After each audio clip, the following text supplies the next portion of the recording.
Okay, well then, it is just about time. I think it is time to kick things off. Alright, hello everyone, welcome back. We are here for the fourth session of the Mysterious Island. Um, Last time we'd gotten through the discovery of the stone house and the mystery of what Top was barking at, and everything seems to be going well. Maybe too well? We're about getting started with the the first winter on the island, and we'll see how the intrepid colonists managed to weather the storm that way. As for what needlessly detailed exposition we're going to be getting into this time, I haven't the foggiest. This is actually one of the Verne books I haven't read yet, so we'll probably pivot into, I don't know, history, philosophy. Who knows? The engineer seems to know and do everything, so it could be, I don't know, nuclear physics next. Don't mind that it's the Civil War era. He'll pull it out. All right. Well then, I think I've got a drink set, got ready. I think we are just ready to kick right off. So let's resume today with Chapter 20. The winter season set in with the month of June, which corresponds with the month of December in the Northern Hemisphere. It began with showers and squalls, which succeeded each other without intermission.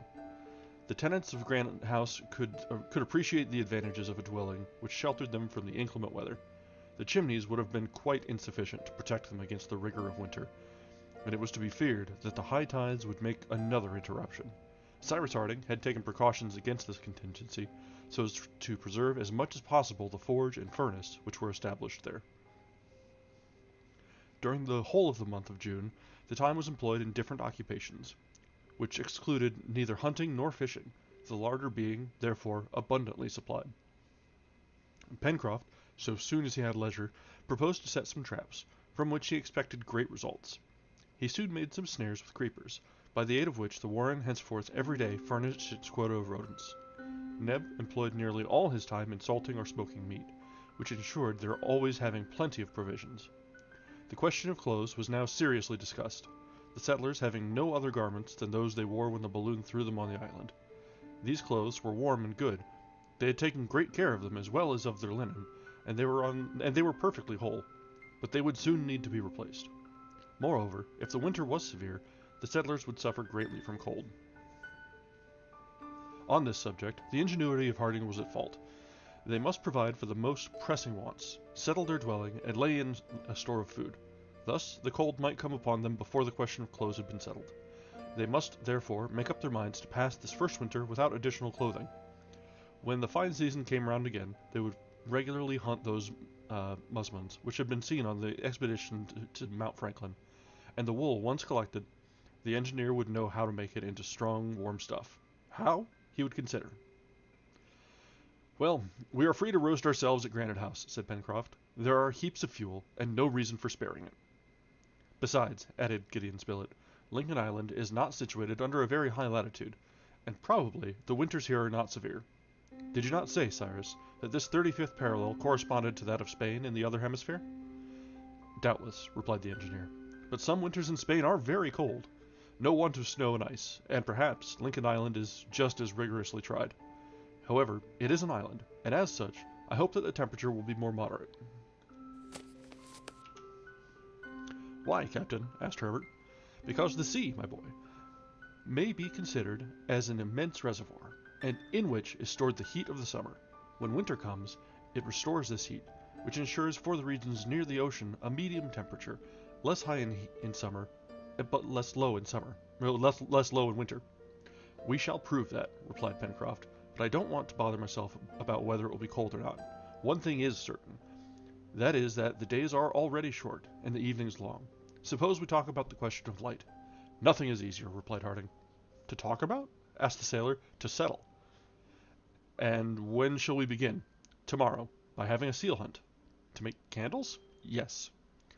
Such was the engineer's project, and it was quite feasible, since he had lime and sulphuric acid, while the amphibians of the islet would furnish the fat necessary for the manufacture.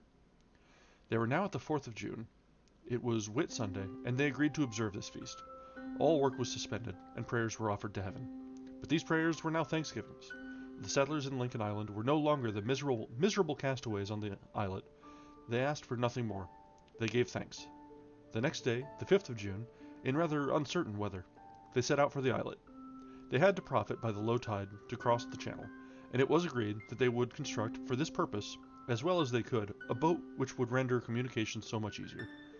It would also permit them to ascend the Mercy, at the time of their grand exploration of the southwest of the island, which was put off till the first fine days.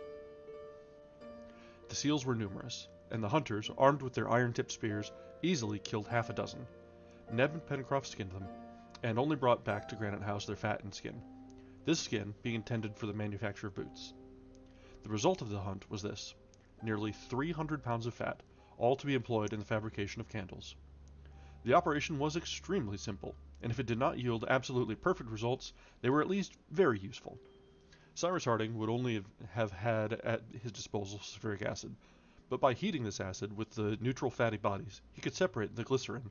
Then, from this new combination, he easily separated the olein, the margarine, and the stearin by employing boiling water. But to simplify the operation, he preferred to saponify the fat by means of lime. By this he obtained a calcareous soap, easy to decompose by sulphuric acid, which precipitated the lime into the state of sulfate and liberated the fatty acids. We're getting chemistry today, by the way. From these three acids, oleic, margaric, and stearic, for the first being liquid, was driven out by a sufficient pressure. As to the two others, they formed the very substance of which the candles were to be molded. This operation did not last more than 24 hours. The wicks, after several trials, were made of vegetable fibers, and dipped in the liquefied substance. They formed regular stearic candles, molded by the hand, which only wanted whiteness and polish. They would not doubtless have the advantages of the wicks, which are impregnated with boracic acid, and which vitrify as they burn, and are entirely consumed. But Cyrus Harding, having manufactured a beautiful pair of snuffers, these candles would be greatly appreciated during the long evenings in Granite House. During this month, there was no want of work in the interior of their new dwelling. The joiners had plenty to do. They improved their tools, which were very rough, and added others also. Scissors were made, among other things, and the settlers were at last able to cut their hair, and also to shave, or at least trim their beards. Herbert had none, but Neb but little, but their companions were bristling in a way which justified the making of said scissors. The manufacture of a handsaw cost infinite trouble, but at last an instrument was obtained which, when vigorously handled, could divide the ligneous fibers of the wood. They then made tables, seats, cupboards, to furnish the principal rooms, and bedsteads, of which all the bedding consisted of grass mattresses. The kitchen, with its shelves, on which rested the cooking utensils, its brick stove, looked very well, and Neb worked away there as earnestly as if he was in a chemist's laboratory. But the joiners had soon to be replaced by carpenters. In fact, the waterfall created by the explosion rendered the construction of two bridges necessary, one on Prospect Heights, the other on the shore. Now, the plateau and the shore were transversely divided by a watercourse, which had to be crossed to reach the northern part of the island. To avoid it, the colonists have been obliged to make a considerable detour. By climbing up to the source of the Red Creek, the simplest thing was to establish on the plateau and on the shore two bridges from 25 and 25 feet in length. All the carpenter's work that was needed was to clear some trees of their branches. This was a business of some days. Directly the bridges were established, Neb and Pencroft profited by them to go to the oyster bed, which had been discovered near the downs. They dragged with them a sort of rough cart, which replaced the former inconvenient hurdle, and brought back some thousands of oysters, which soon increased among the rocks and formed a bed at the mouth of the Mercy. These mollusks were of excellent quality, and the colonists consumed some daily. It has been seen that Lincoln Island, although its inhabitants had as yet only explored a small portion of it, already contributed to almost all their wants. It was probable that if they hunted into its most secret recesses, in all the wooded parts between the Mercy and Reptile Point, they would find new treasures. The settlers in Lincoln Island had still one privation. There was no want of meat, nor of vegetable products. Those ligneous roots which they had found, when subjected to fermentation, gave them an acid drink, which was preferable to cold water. They also made sugar, without canes or beetroots, by collecting the liquor, which distills from the Aster-succerinum, a sort of maple tree, which flourishes in all the temperate zones, and of which the island possessed a great number. They made a very agreeable tea by employing the herbs brought from the warren. Lastly, they had an abundance of salt, the only mineral which is used in food, but bread was wanting. Perhaps in time the settlers could replace this by some equivalent. It was possible that they might find the sago or the breadfruit tree among the forests of the south, but they had not as yet met with these precious trees. However, Providence came directly to their aid, in an infinitesimal proportion, it is true, but Cyrus Harding, with all his intelligence, all his ingenuity, would never have been able to produce that which, by the greatest chance, Herbert one day found in the lining of his waistcoat, which he was occupied in setting to rights. On this day, as it was raining in torrents, the settlers were assembled in the great hall in Granite House, when the lad cried out all at once, "Look here, Captain, a grain of corn!" And he showed his companions a grain, a single grain, which, from a hole in his pocket, had got into the lining of his waistcoat. The presence of this grain was explained by the fact that Herbert, when at Richmond, used to feed some pigeons, of which Pencroft had made him a present. "A grain of corn?" said the engineer quickly. "Yes, Captain, but one, only one." "Well, my boy," said Pencroft, laughing, "we're getting on capitally, upon my word. What shall we make with one grain of corn?" "We will make bread of it," replied Cyrus Harding. "Bread, cakes, tarts," replied the sailor.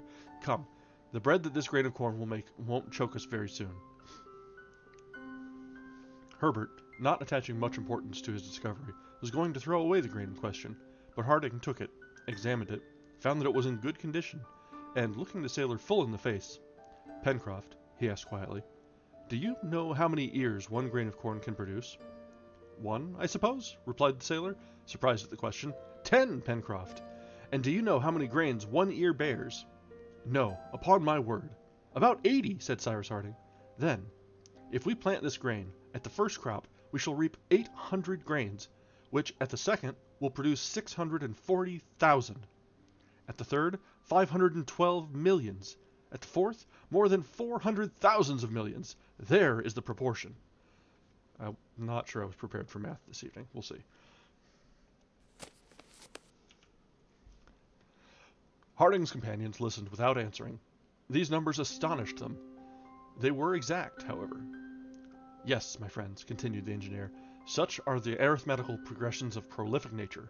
And yet, what is this multiplication of the grain of corn, of which the ear only bears 800 grains, compared to the poppy plant, which bears 32,000 seeds, to the tobacco plant, which produces 360,000?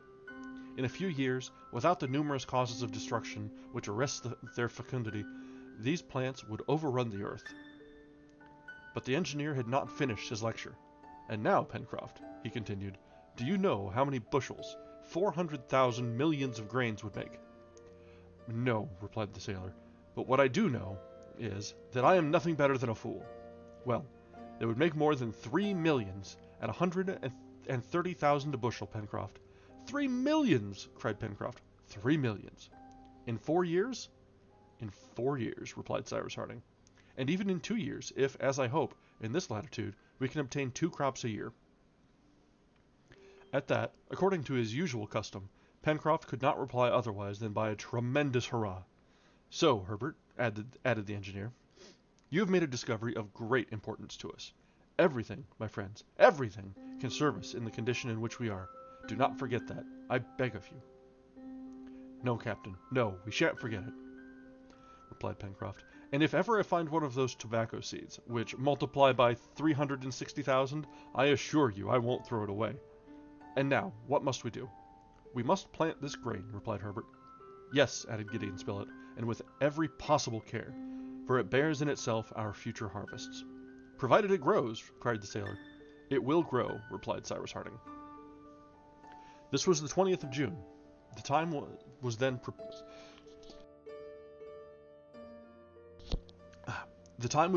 propitious for sowing this single precious grain of corn.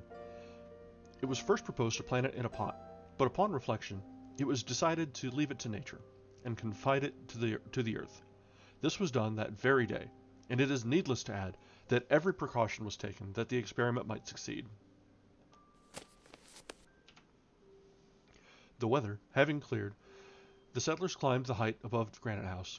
There, on the plateau, they chose a spot, well sheltered from the wind, and exposed to all the heat of the midday sun. The place was cleared, carefully weeded, and searched for insects and worms. Then a bed of good earth, improved with a little lime, was made. It was surrounded by a railing, and the grain was buried in the damp earth. Did it not seem as if the settlers were laying the first stone of some edifice?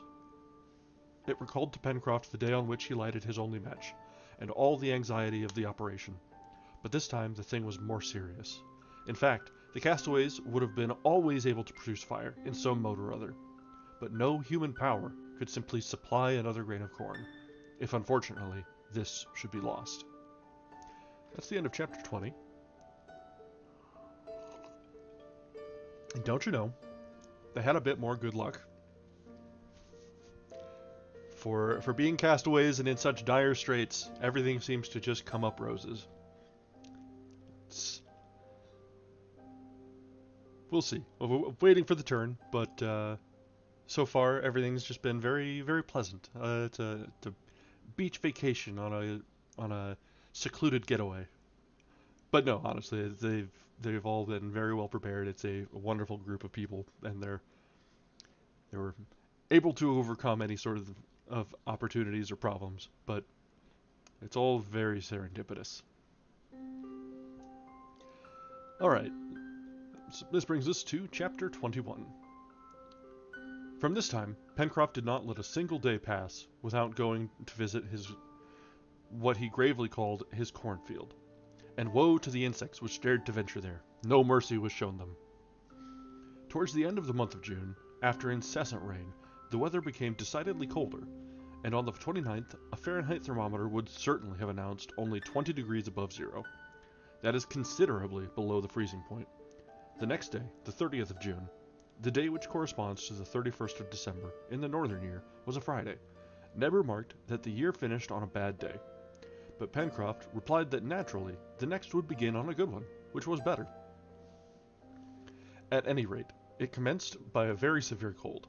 Ice accumulated at the mouth of the Mersey, and it was not long before the whole expanse of the lake was frozen.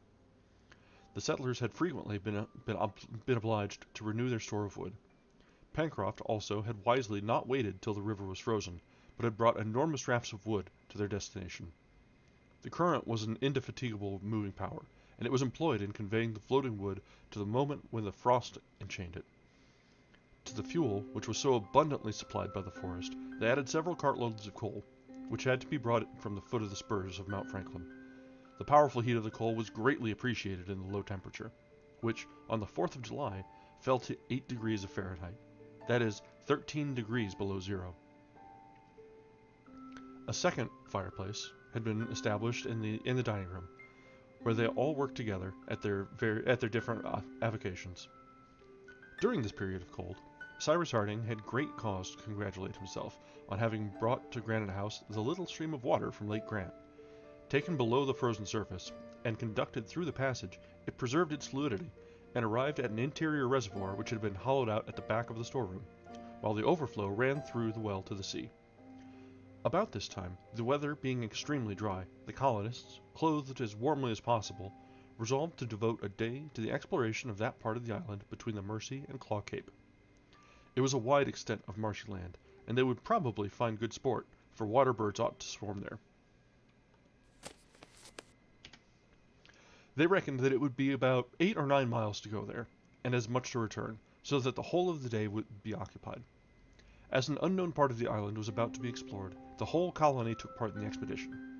Accordingly, on the 5th of July, at 6 o'clock in the morning, when day had scarcely broken, Cyrus Harding, Gideon Spilett, Herbert, Neb, and Pencroft, armed with spears, snares, bows and arrows, and provided with provisions, left Granite House, preceded by Top, who bounded before them.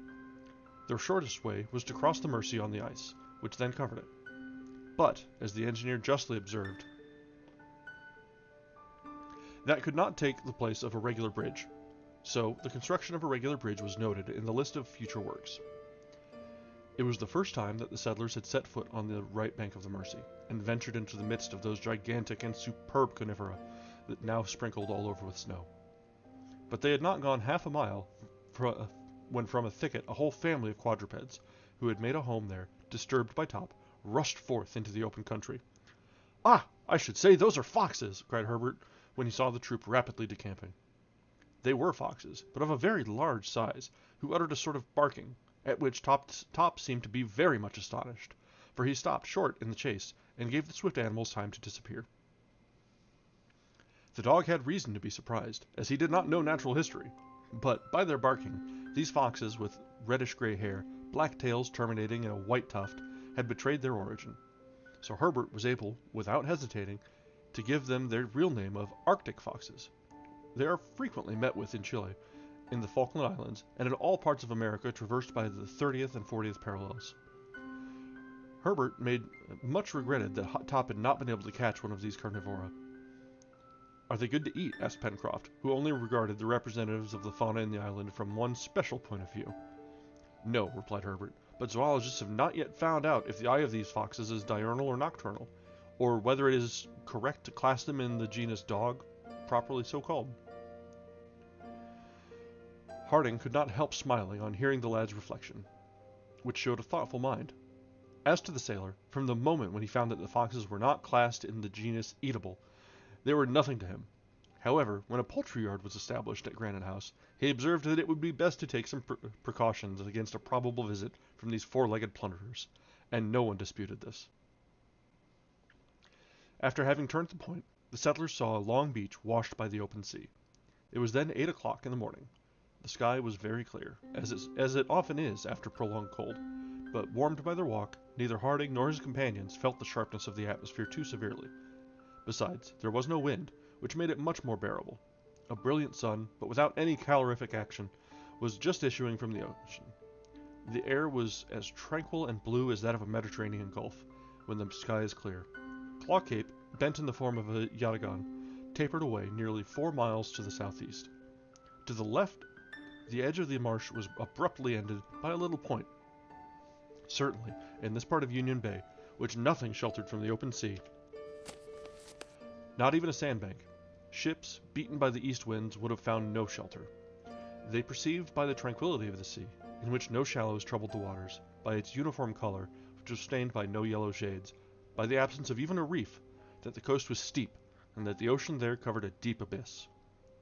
Behind, in the west, but at a distance of 4 miles, rose the first trees of the forests of the far west.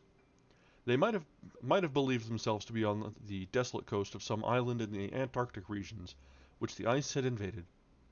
The colonists halted at this place for breakfast. A fire of brushwood and dried seaweed was lighted, and Ned prepared the breakfast of cold meat, to which he added some cups of Oswego tea. While eating, they looked around them.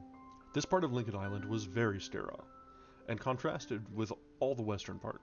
The reporter was thus led to believe that if chance had thrown them at first on the shore, they would have had but a deplorable idea of their future domain.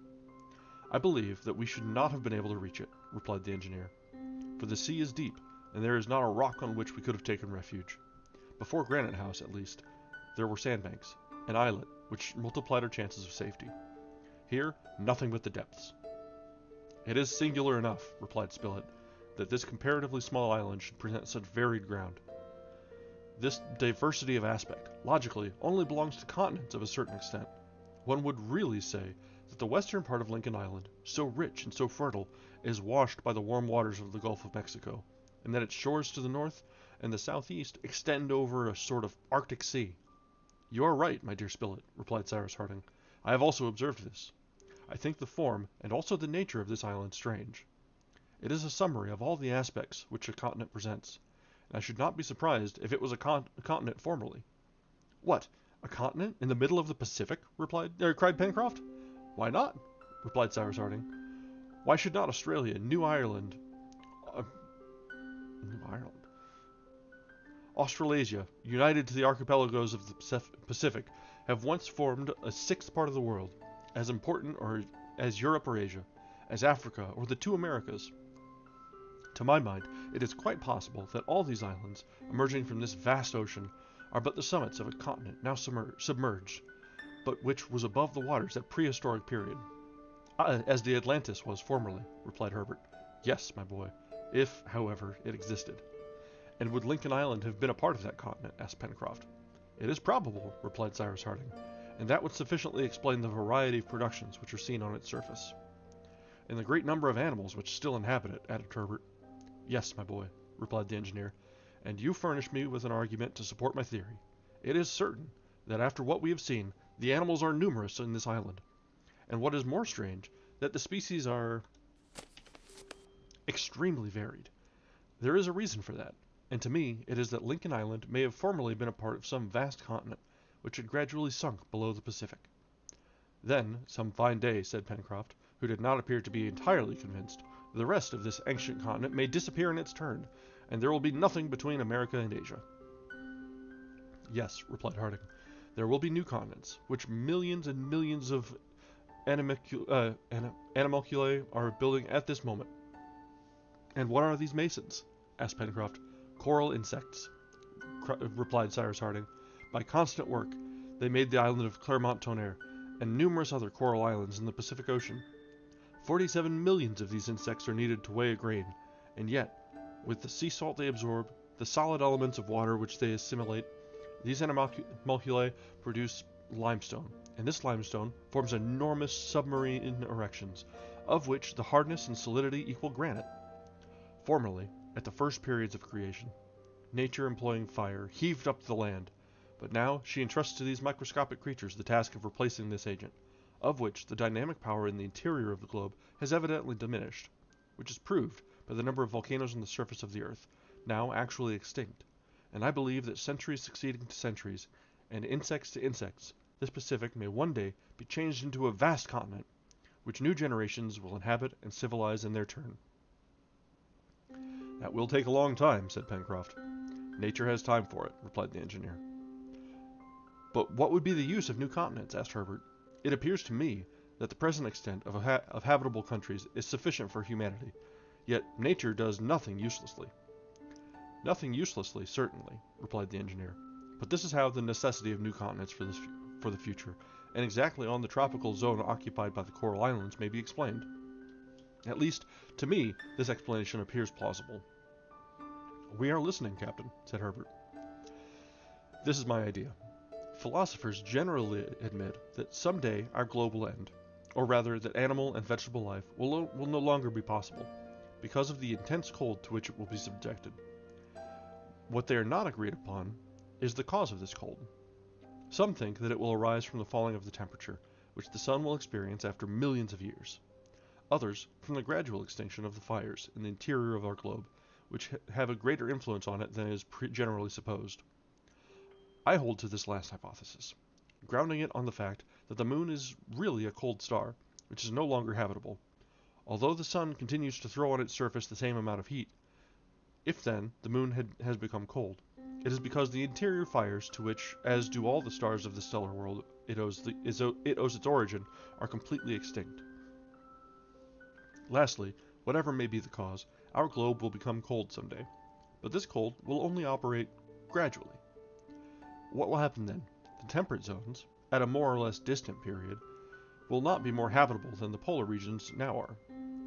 Then the population of men, as well as the animals, will flow towards the latitudes which are more directly under the solar influence. An immense emigration will take place. Europe, Central Asia, North America will gradually be abandoned, as well as Australasia and the lower parts of South America. The vegetation will follow the human emigration. The flora will retreat towards the equator at the same time as the fauna. The central parts of South America and Africa will be the continents chiefly inhabited. The Laplanders and the Samoides will find the climate of the polar regions on the shores of the Mediterranean. Who can say that at this period the equatorial regions will not be too small to contain and nourish terrestrial humanity? Now, may not provident nature, so as to give refuge to all the vegetable and animal emigration, be at present laying the foundation of a new continent under the equator, and may she not have entrusted these insects with the construction of it? I have often thought of all these things, my friends, and I seriously believe that the aspect of our globe will some day be completely changed, that by the raising of new continents the sea will cover the old, and that in future ages a Columbus will go round to discover the islands of Chimborazo, of the Himalayas, or of Mount Blanc, remains of a submerged America, Asia, and Europe. Then these new continents will become, in their turn, uninhabitable. Heat will die away, as does the heat from a body when the soul has left it, and life will disappear from the globe, if not forever, at least for a period. Perhaps then our spheroid will rest, will be left to death, to revive some day under superior conditions. But all that, my friends, is the secret of the author of all things, and beginning by the work of the insects, I have perhaps let myself be carried too far in investigating the secrets of the future. My dear Cyrus, replied Spilett, these theories are prophecies to me, and they will be accomplished some day. That is the secret of God, said the engineer. All that is well and good, said Pencroft, who had listened with all his might. But will you tell me, Captain, if Lincoln Island has been made by your insects? No, replied Harding. It is of purely volcanic origin. Then it will disappear some day? That is probable. I hope we won't be here then. No, don't be uneasy, Pencroft. We shall not be here then, as we have no wish to die here, and hope to get away sometime. In the meantime, replied Gideon Spilett, let us establish ourselves here, as if forever. There is no use in doing things by halves. This ended the conversation. Breakfast was finished, the exploration was continued, and the settlers arrived at the border of the marshy region. It was a marsh, of which the extent to the rounded coast, which terminated the island at the southeast, was about 20 square miles. The soil was formed of clay flint earth, mingled with vegetable matter, such as the remains of rushes, reeds, grass, etc. Here and there beds of grass, thick as a carpet, covered it.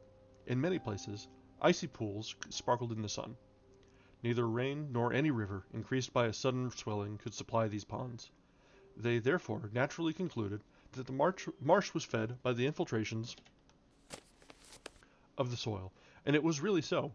It was also to be feared that during the heat miasmas would arise, which might produce fevers. Above the aquatic plants, on the surface of the stagnant water, fluttered numbers of birds. Wild duck, teal snipe lived there in flocks,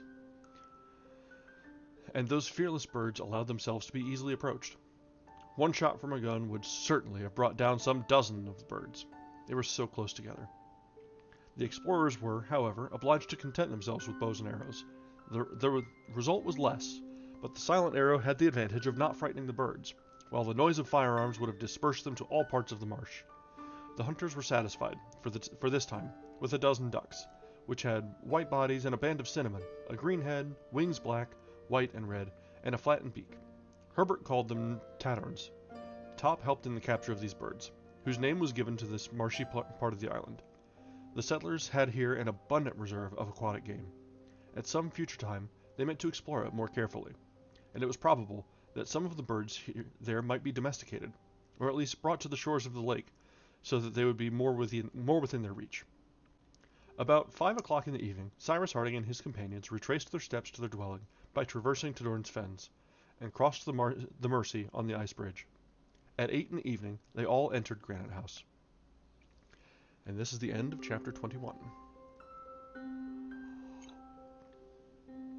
So we've had some chemistry, some philosophy, some wild theory crafting.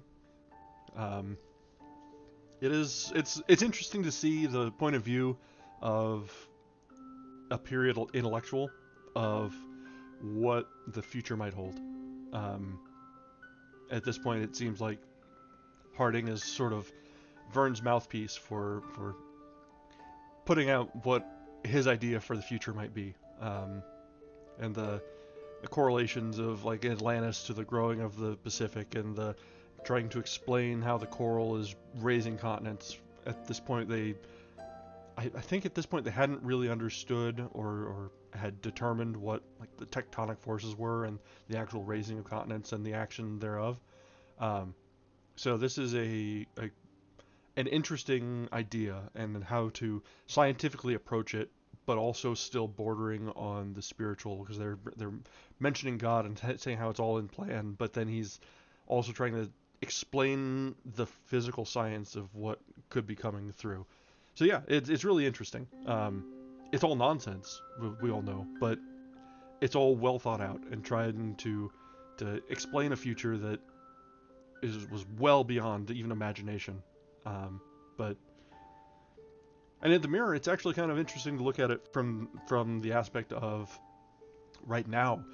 We're talking about an emigration away from the equator and everyone moving to the north and south into the more temperate regions to avoid the rising climates, and the encroaching droughts. So it's the reverse of what Verne was expecting or was thinking. So while the methodologies and the causes are completely different, the behaviors are mirrored just enough that you're just like, okay, there was a lot of thought going on here. He may not have known what he was talking about, but the thought process was there, and it's interesting to see it all play out. Yes, very well like Star Trek, thinking what could be in hundreds of years. We'll see if we ever get to Star Trek. That'd be pretty great too. All right, so let's carry on. Oop. Early 20th and not verified until 60s. Yep. Okay. Yeah. It's been a few years since school when I've got the timetables of when everything the theories were formulated. So glad to know I'm not completely off base. All right, let's go and get back to it. We've got chapter 22 ahead of us. This intense cold lasted until the 15th of August, without, however, passing the degree of Fahrenheit already mentioned. When the atmosphere was calm, the low temperature was easily borne, but when the wind blew, the poor settlers, insufficiently clothed, felt it severely. Pencroft regretted that Lincoln Island was not the home of a few families of bears rather than of so many foxes and seals. Bears, said he, are generally very well dressed, and I ask no more than to borrow for the winter the warm cloaks which they have on their backs. But, replied Neb, laughing, perhaps the bears would not consent to give you their cloaks, Pencroft. These beasts are not St. Martin's. We would make them do it, Neb. We would make them, replied Pencroft, in quite an authoritative tone. These formidable carnivora did not exist in the island, or at any rate they had not yet shown themselves. In the meanwhile, Herbert, Pencroft, and the reporter occupied themselves with making traps on Prospect Heights, and at the border of the forest. According to the sailor, any animal, whatever it was, would be a lawful prize, and the rodents or carnivora which might get into the new snares would be well received at Granite House. The traps were besides extremely simple, being pits dug in the ground, a platform of branches and grass above, which concealed the opening, and at the bottom some bait, the scent of which would attract animals. It must be mentioned also that they had not been dug at random, but at certain places where numerous footprints showed that quadrupeds frequented the ground. They were visited every day, and at 3 different times. During the first days, specimens of those Antarctic foxes, which they had already seen on the right bank of the Mersey, were found in them. Why, there are nothing but foxes in this country, cried Pencroft, when for the 3rd time he drew one of the animals out of the pit. Looking at it, in great disgust, he added, beasts which are good for nothing. Yes, said Gideon Spilett, they are good for something. And what is that? To make bait to attract other creatures. The reporter was right, and the traps were henceforward baited with the foxes' carcasses. The sailor had also made snares from the long, tough fibers of a certain plant, and they were even more successful than the traps. Rarely a day passed without some rabbits from the warren being caught. It was always rabbit, but Neb knew how to vary his sauces, and the settlers did not think of complaining. However, once or twice in the 2nd week of August, the traps supplied the hunters with other animals more useful than the foxes, namely, several of those small wild boars which had already been seen to the north of the lake. Pencroft had no need to ask if these beasts were eatable. He could see that by their resemblance to the pig of America and Europe. But these are not pigs, said Herbert to him. I warn you of that, Pencroft. My boy, replied the sailor, bending over the trap and drawing out one of the representatives of the family of Sus by the little appendage which served as a tail. Let me believe that these are pigs. Why? Because that pleases me. Are you very fond of pig then, Pencroft? I am very fond of pig, replied the sailor, particularly of its feet, and if it had 8 instead of 4, I should like it twice as much. As to the animals in question, they were peccaries, belonging to one of the 4 species which are included in the family, and they were also of the species of tajacu, recognizable by their deep color and the absence of those long teeth with which the mouths of their cogniers are armed. These peccaries generally live in herds, and it was probable that they abounded in the woody parts of the island. At any rate, they were eatable from head to foot, and Pencroft did not ask more from them. Towards the 15th of August, the state of the atmosphere was suddenly moderated by the wind shifting to the northwest. The temperature rose some degrees, and the accumulated vapor in the air was not long in resolving into snow. All the island was covered with a sheet of white, and showed itself to its inhabitants under a new aspect. The snow fell abundantly for several days, and it soon reached a thickness of 2 feet. The wind also blew with great violence, and at the height of Granite House the sea could be heard thundering against the reefs. In some places the wind, eddying round the corners, formed the snow into tall whirling columns, resembling those waterspouts which turn round on their base, and which vessels attack with a shot from a gun. However, the storm, coming from the northwest, blew across the island, and the position of Granite House preserved it from a direct attack. But in the midst of this snowstorm, as terrible as if it had been produced in some polar country, neither Cyrus Harding nor his companions could, notwithstanding their wish for it, venture forth, and they remained shut up for 5 days, from the 20th to the 25th of August. They could hear the tempest raging in Jacamar Wood, which would surely suffer from it. Many of the trees would no doubt be torn up by the roots, but Pencroft consoled himself by thinking that he would not have the trouble of cutting them down. "The wind is turning woodman, let it alone," he repeated. Besides, there was no way of stopping it if they had wished to do so. How grateful the inhabitants of Granite House when then were to heaven for having prepared them from this solid and immovable retreat. Cyrus Harding had also his legitimate share of thanks, but after all, it was nature who had hollowed out this vast cavern, and he had only discovered it. There all were in safety, and the tempest could not reach them. If they had constructed a house of bricks and wood on Prospect Heights, it certainly would not have resisted the fury of this storm. As to the chimneys, it must have been absolutely uninhabitable, for the sea, passing over the islet, would beat furiously against it.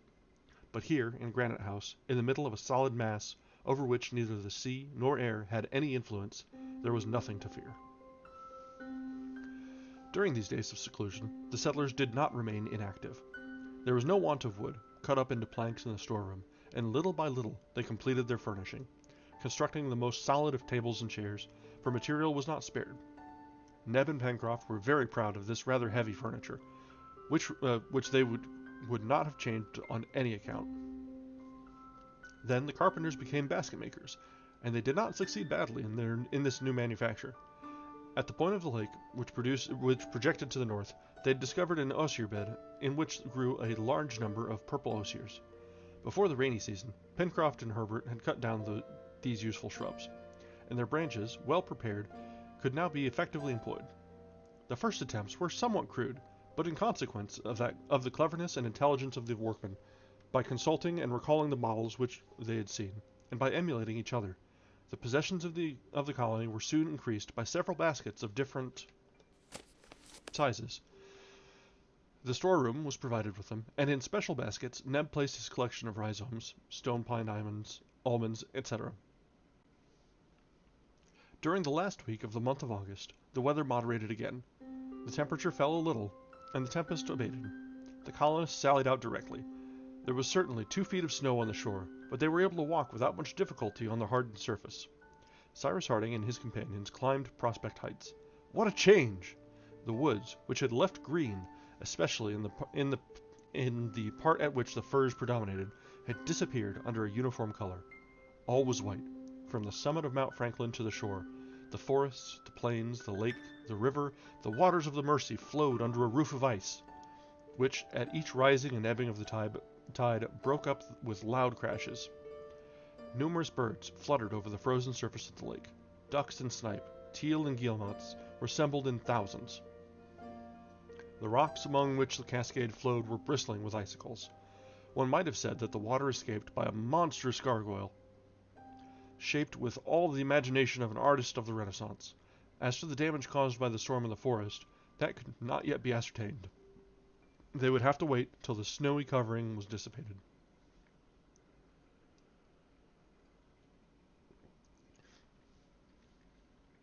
Gideon Spilett, Pencroft, and Herbert did not miss this opportunity of going to visit their traps. They did not find them easily, under the snow with which they were covered.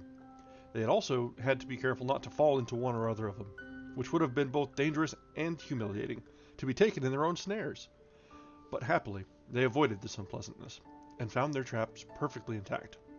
No animal had fallen into them, and yet the footprints in the neighborhood were very numerous. Among others, certain very clear marks of claws. Herbert did not hesitate to affirm that some animal of the feline species had passed here, which justified the engineer's opinion that dangerous beasts existed in Lincoln Island. These animals, doubtless, generally lived in the forests of the far west, but pressed by hunger, they had ventured as far as Prospect Heights. Perhaps they had smelled out the inhabitants of Granite House. "Now what are these feline creatures?" asked Pencroft. "They are tigers," replied Herbert. "I thought those beasts were only found in hot countries." "On the new continent," replied the lad. "They are found from Mexico to the pampas of Buenos Aires. Now, as Lincoln Island is nearly under the same latitude as the provinces of La Plata, it is not surprising that tigers are to be met within it." "Well, we must look out for them," said Pencroft. However, the snow soon disappeared, quickly dissolving under the influence of the rising temperature. Rain fell, and the sheet of white soon vanished. Notwithstanding the bad weather, the settlers renewed their stores of different things: stone pine almonds, rhizomes, syrup from the maple tree, for the vegetable part, rabbits from the warren, agoutis, and kangaroos for the animal part. This necessitated several excursions into the forest, and they found that a great number of trees had been blown down by the last hurricane. Pencroft and Neb also pushed with the cart as far as the vein of coal, and brought back several tons of fuel. They saw in passing that the pottery kiln had been severely damaged by the wind, at least 6 feet of it having been blown off. At the same time as the coal, the store of wood was renewed at Granite House, and they profited by the current of the Mersey having again become free, to float down several rafts. They could see that the cold period was not ended. A visit was also paid to the Chimneys, and the settlers could not but congratulate themselves on not having been living there during the hurricane. The sea had left unquestionable traces of its ravages. Sweeping over the islet, it had furiously assailed the passages, half filling them with sand, while thick beds of seaweed covered the rocks. While Neb, Herbert, and Pencroft hunted or collected wood, Cyrus Harding and Gideon Spilett busied themselves in putting the chimneys to rights, and they found the forge and the bellows were almost unhurt, protected as they had been from the first by the heaps of sands. The store of fuel had not been made uselessly. The settlers had not done with the rigorous cold. It is known that in the northern hemisphere, the month of February is principally distinguished by rapid fallings of the temperature. It is the same in the southern hemisphere at the end of the month of August, which is the February of North America. Does not escape this climactic law. About the 25th, another change from snow to rain. The wind shifted to the southeast, and the cold became suddenly very severe. According to the engineer's calculation, the mercurial column of a Fahrenheit thermometer would not have marked less than 8 degrees below zero, and this intense cold, rendered still more painful by a sharp gale, lasted for several days. The colonists were again shut up in Granite House, and it was necessary to hermetically seal all the openings of the facade, only leaving a narrow passage for renewing the air. The consumption of candles was considerable. To economize them, the cavern was often only lighted by the blazing hearths, on which fuel was not spared. Several times, one or other of the settlers descended to the beach in the midst of ice, which the waves heaped up at each tide, but they soon climbed up again to Granite House, and it was not without pain and difficulty that their hands could hold to the rounds of the ladder. In consequence of the intense cold, their fingers felt as if burned when they touched the rounds. To occupy the leisure hours, which the tenants of Granite House now had at their disposal, Cyrus Harding undertook an operation which could be performed indoors. We know that the settlers had no other sugar at their disposal than the liquid substance which they drew from the maple, by making deep incisions in the tree. They contented themselves with collecting this liquor in jars, and employing it in this state for different culinary purposes, and the more so, as on growing old, this liquid began to become white, and to be of a syrupy consistence. But there was something better to be made of it, and one day Cyrus Harding announced that they were going to turn into refiners. "Refiners," replied Pencroft. "That is a rather warm trade, I think." "Very warm," answered the engineer. "Then it will be seasonal," said the sailor. This word refining need not awake in the mind of thoughts of an elaborate manufactory with apparatus and numerous workmen. No! To crystallize this liquor, only an extremely easy operation is required. Placed on the fire in large earthen pots, it was simply subjected to evaporation, and soon a scum arose to its surface. As soon as this began to thicken, Neb carefully removed it with a wooden spatula. This accelerated the evaporation, and at the same time prevented it from contracting an empyreumatic flavor. After boiling for several hours on a hot fire, which did as much good to the operators as the substance operated upon, the latter was transformed into a thick syrup. This syrup was poured into clay molds, previously fabricated in the kitchen stove, and to which they had given various shapes. The next day, this syrup had become cold, and formed cakes and tablets. This was sugar of a rather reddish color, but nearly transparent, and of a delicious taste. The cold continued to the middle of September, and the prisoners in Granite House began to find their captivity rather tedious. Nearly every day they attempted sorties which they could not prolong. They constantly worked at the improvement of their dwelling. They talked while working. Harding instructed his companions in many things, principally explaining to them the practical applications of science. The colonists had no library at their disposal, but the engineer was a book, which was always at hand, always open at the page which one wanted, a book which answered all their questions, and which they often consulted. The time thus passed away pleasantly, these brave men not appearing to have any fears for the future. However, all were anxious to see, if not the fine season, at least the cessation of the unsupportable cold. If only they had been clothed in a way to meet it, how many excursions they would have attempted, either to the Downs or to Totterns Fens. Game would have been easily approached, and the chase would certainly have been most productive. But Cyrus Harding considered it of importance that no one should injure his health, and he had need of all his hands, and his advice was followed. But it must be said that the one who was most impatient of this imprisonment, after Pencroft perhaps, was Top. The faithful dog found Granite House very narrow. He ran backwards and forwards from one room to another, showing in his way how weary he was of being shut up. Harding often remarked that when he approached the dark well which communicated with the sea, and of which the orifice opened at the back of the storeroom, Top uttered singular growlings. He ran round and round this hole, which had been covered with a wooden lid. Sometimes even he tried to put his paws under the lid, and as if he wished to raise it. He then yelped in a peculiar way, which showed at once anger and uneasiness. The engineer observed this maneuver several times. What could there be in this abyss to make such an impression on the intelligent animal? The well led to the sea, that was certain. Could narrow passages spread from it through the foundations of the island? Did some marine monster come from time to breathe at the bottom of this well? The engineer did not know what to think, and could not refrain from dreaming of many strange improbabilities. Accustomed to go far into the regions of scientific reality, he would not allow himself to be drawn into the regions of the strange and almost of the supernatural.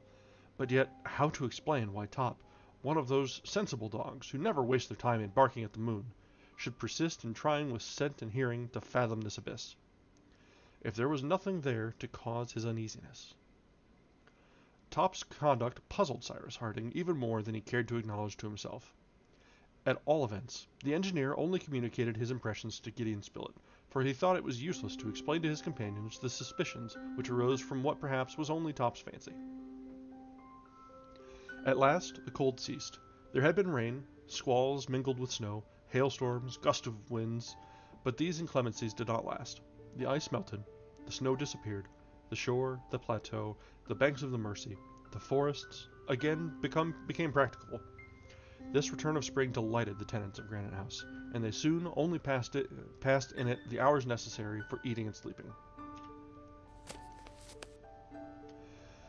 They hunted much in the second part of September, which led Pencroft to again entreat for the firearms, which, he asserted, had been promised by Cyrus Harding. The latter, knowing well that without special tools it would be nearly impossible for him to manufacture a gun which would be of any use, still drew back and put off the operation to some future time, observing, in his usual dry way, that Herbert and Spilett had become very skilful archers, so that many sorts of excellent animals, agoutis, kangaroos, capybaras, pigeons, bustards, wild ducks, snipes, in short, game both with fur and feathers, fell victims to their arrows, and that, consequently, they would wait. But the obstinate sailor would listen to nothing of this, and he would give the engineer no peace till he promised to satisfy his desire. Gideon Spilett, however, supported Pencroft.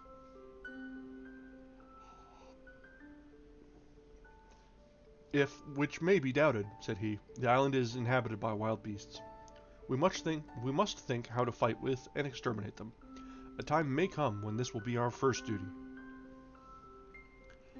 But at this period, it was not the question of firearms which occupied Harding, but that of clothes. Those which the settlers wore had passed this winter, but they would not last until next winter. Skins of carnivora or the wool of ruminants must be procured at any price, and since there were plenty of moose-moons,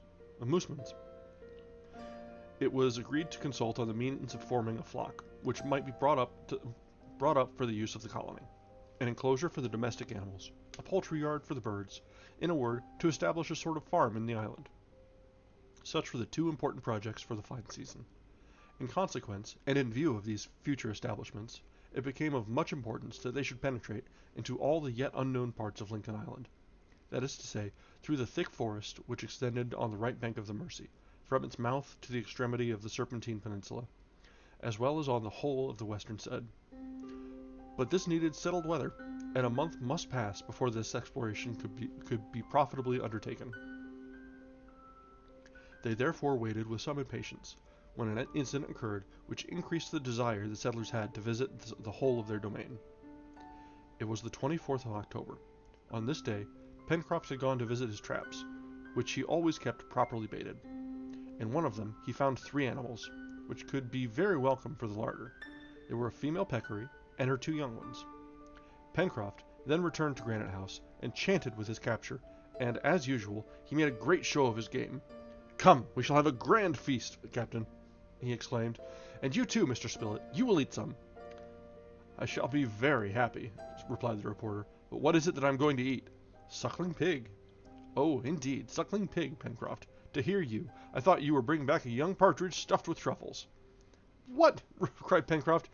"Do you mean to say that you turn up your nose at suckling pig?" "No," replied Gideon Spilett, without showing any enthusiasm, "provided one doesn't eat too much." That's right, returned the sailor, who was not pleased whenever he heard his chase made light of. "You like to make objections. 7 months ago, when we landed on the island, you would have been only too glad to have met with such game." "Well, well," replied the reporter, "man is never perfect, nor contented." "Now," said Pencroft, "I hope that Neb will distinguish himself. Look here, these 2 little peccaries are not more than 3 months old. They will be tender as quails.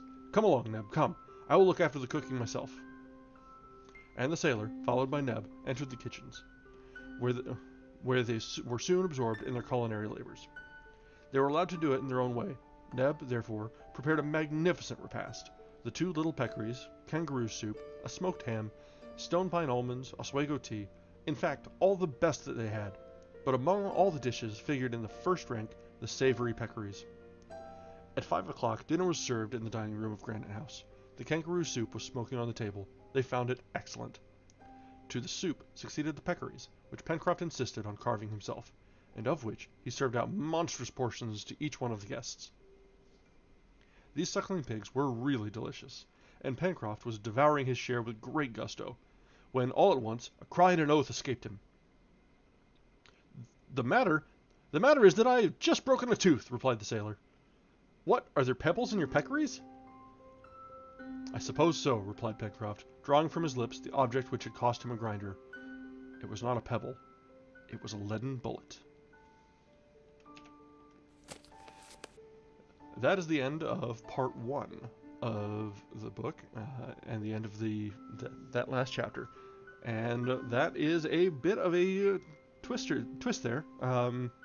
So there's definitely something going on, whether it be others on the island or random pigs dropped that are already riddled with bullets. Who should know? I'm sure we will soon, but that was quite a twist right at the end of that part.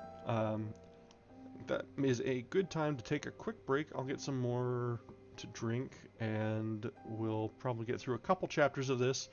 While that would be a great cliffhanger to end on, I think we can get another hour or so in this tonight. So we'll take a break. I'll be back in just a bit after I've had a chance to refresh my drink and stretch about a little bit. So I'll be just a moment.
Okay, we are settling back in.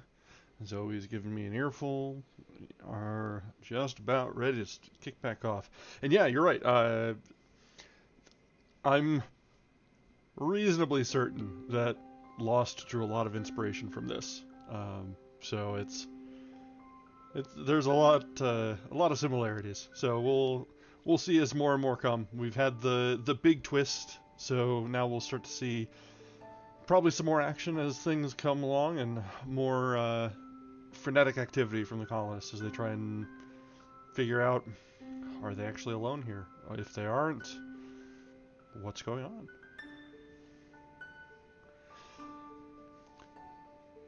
So let's go ahead and get right back into it. This is part 2 of the mysterious island, titled Abandoned. Chapter 1. It was now exactly 7 months since the balloon voyagers had been thrown on Lincoln Island. During that time, notwithstanding the researches they had made, no human being had been discovered. No smoke even had betrayed the presence of man on the surface of the island. No vestiges of his handiwork showed that either at an early or at a late period had man lived there. Not only did it now appear to be uninhabited by any but themselves, but the colonists were compelled to believe that it never had been inhabited. And now, all this scaffolding of reasonings fell before a simple ball of metal, found in the body of an inoffensive rodent. In fact, this bullet must have issued from a firearm, and who but a human being could have used such a weapon? When Pencroft had placed the bullet on the table, his companions looked at it with intense astonishment. All the consequences likely to result from this incident, notwithstanding its apparent insignificance, immediately took possession of their minds. The sudden apparition of a supernatural being could not have startled them more completely.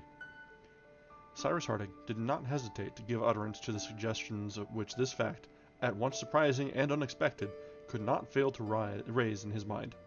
He took the bullet, turned it over and over, rolled it between his finger and thumb. Then, turning to Pencroft, he asked, "Are you sure that the peccary wounded by this bullet was not more than 3 months old?" "Not more, Captain," replied Pencroft. "It was still suckling its mother when I found it in the trap."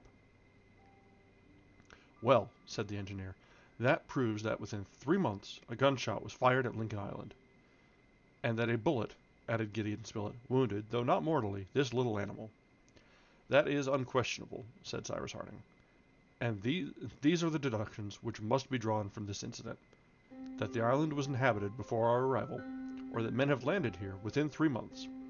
Did these men arrive here voluntarily or involuntarily, by disembarking on the shore or by being wrecked? This point can only be cleared up later. As to what they were, Europeans or Malays, enemies or friends of our race, we cannot possibly guess. And if they still inhabit the island, or if they have left it, we know not. But these questions are of too much importance to be allowed to remain long unsettled." "No, 100 times no, 1,000 times no!" cried the sailor, springing up from the table. "There are no other men than ourselves on Lincoln Island. By my faith, the island isn't large, and if it had been inhabited, we should have seen some of the inhabitants long before this." "In fact, the contrary would be very astonishing," said Herbert.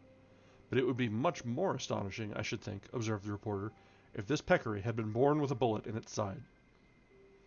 "At least," said Neb seriously, "if Pencroft had not had—" "Look here, Neb," burst out Pencroft, "do you think I could have a bullet in my jaw for 5 or 6 months without finding it? Where could it be hidden?" he asked, opening his mouth to show the 32 teeth with which it was furnished. "Look well, Neb, and if you find one hollow tooth in this set, I will let you pull out half a dozen." "Neb's supposition is certainly inadmissible," replied Harding, who, notwithstanding the gravity of his thoughts, could not restrain a smile. "It is certain that a gun has been fired in the island within 3 months at most. But I am inclined to think that the people who landed on this coast were only here a very short time ago, or that they had just touched here. For if, when we surveyed the island from the summit of Mount Franklin, it had been inhabited, we should have seen them, or we should have been seen ourselves. It is therefore probable that within only a few weeks, castaways had been thrown by a storm on some part of the coast. However that may be, it is of consequence to us to have this point settled." "I think that we should act with caution," said the reporter. "Such is my advice," replied Cyrus Harding, "for it is to be feared that Malay pirates have landed on the island." "Captain," asked the sailor, "would it not be a good plan, before setting out, to build a canoe in which we could either ascend the river, or, if we like, coast round the island? It will not do to be unprovided." "Your idea is good, Pencroft," replied the engineer, "but we cannot wait for that. It would take at least a month to build a boat." "Yes, a real boat," replied the sailor, "but we do not want one for a sea voyage, and in 5 days, at the most, I will undertake to construct a canoe fit to navigate the Mersey." "5 days!" cried Neb. "To build a boat?" "Yes, Neb, a boat in the Indian fashion." "Of wood?" asked the negro, looking still unconvinced. "Of wood," replied Pencroft, "or rather of bark. I repeat, Captain, that in 5 days the work will be finished." "In 5 days, then, be it," replied the engineer. "But till that time we must be very watchful," said Herbert. "Very watchful indeed, my friends," replied Harding, "and I beg you to confine your hunting excursions to the neighborhood of Granite House." The dinner ended less gaily than Pencroft had hoped. So then, the island was, or had been, inhabited by others than the settlers, proved as it was by the incident of the bullet.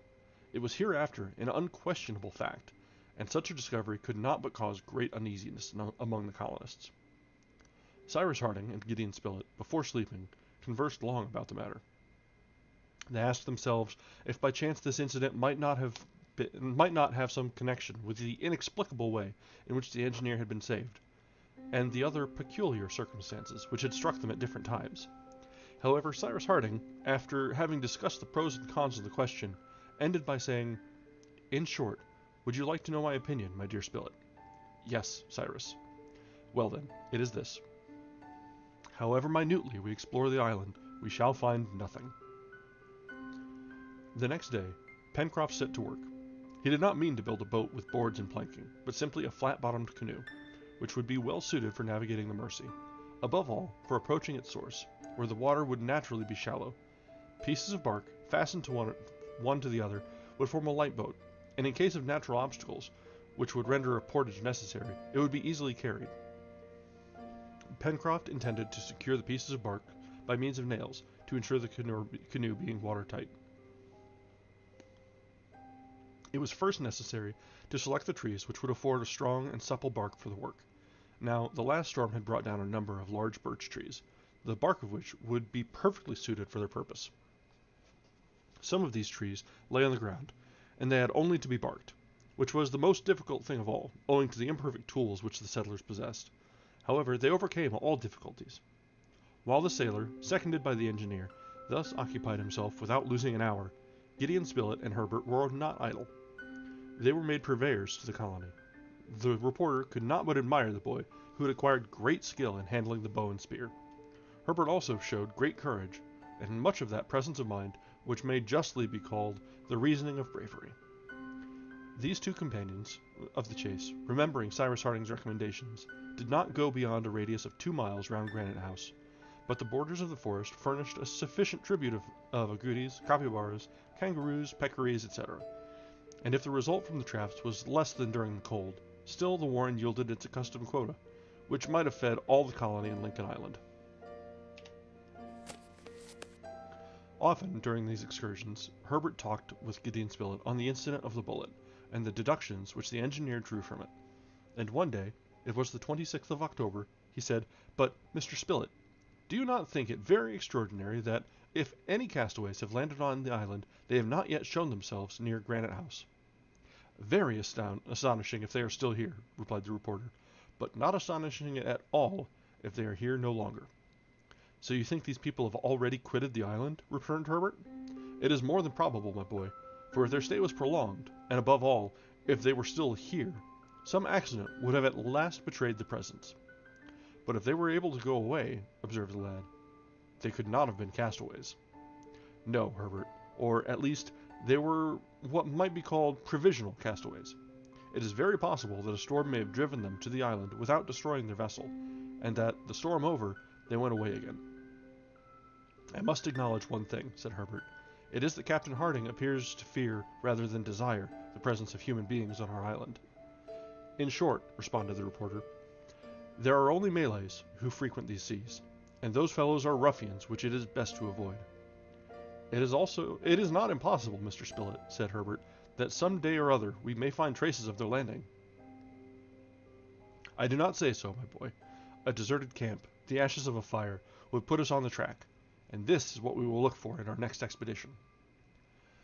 The day on which the hunters spoke thus, they were in a part of the forest near the Mersey, remarkable for its beautiful trees. There, among others, rose to a height of nearly 200 feet above the ground some of those superb coniferae to which, in New Zealand, the natives give the name of kauris. "I have an idea, Mr. Spilett," said Herbert. "If I were to climb to the top of one of these kauris, I could survey the island for an immense distance round."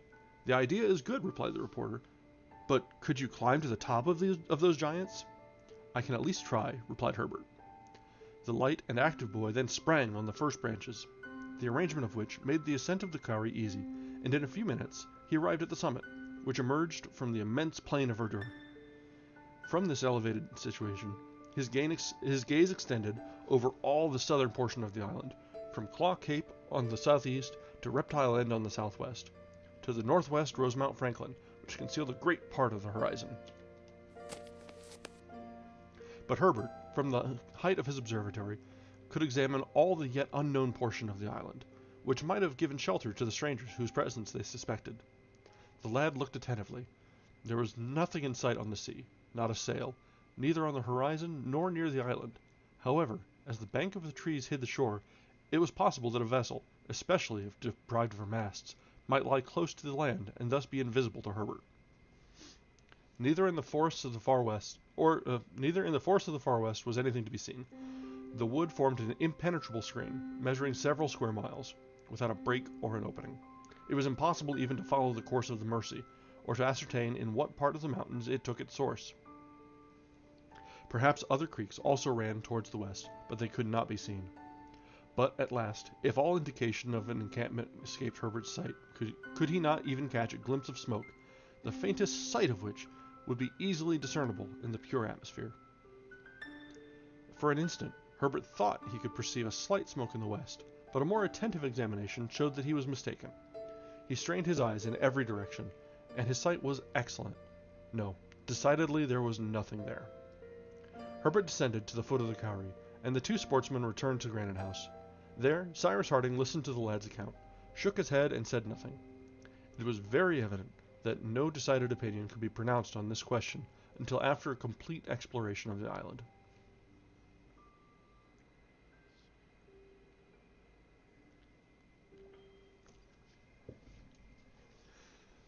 Two days after, the 28th of October, another incident occurred, for which an explanation was again required.